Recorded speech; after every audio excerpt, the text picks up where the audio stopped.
ukipita mwenge wetu wa uhuru, hatujali mvua, hatujali tope, hatujali madimbwi. Naomba tujipigie makofi mengi sana.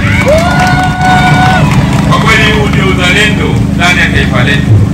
Lakini hii ni ishara kubwa ambayo tunamwambia Daktari Samia Suluhu Hassan kwamba sisi Wananyasa tuko tayari kwa mazingira yoyote, tuko tayari muda wowote kwenda kutuma matumaini na kuhakikisha tunathibitisha matumaini ifikapo Oktoba 2025. Dr. Samia oye! Naamini hata kama Oktoba 2025 kwa tarehe ambayo itapangwa na tume yetu huru, tutaenda na mvua yetu, hata kama mvua iwe ya kiasi gani. Tutaenda kupiga kura na kwenda kulipa imani za Daktari Samia Suluhu Hassan. Nataka niwaambie ndugu wanafunzi na ndugu wananchi, na hii leo ni kama mazoezi ambayo tunafanya, kwa sababu mwenge wa uhuru ni chombo kinachomwakilisha rais.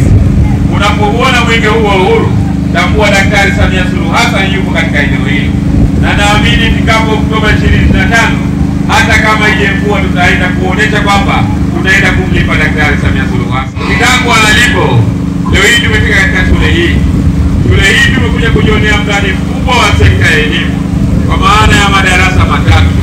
Madarasa hayo ambayo yanasimamiwa na kuratibiwa na halmashauri yetu pamoja na ofisi ya wilaya. Naomba tujipigie makofi mengi sana.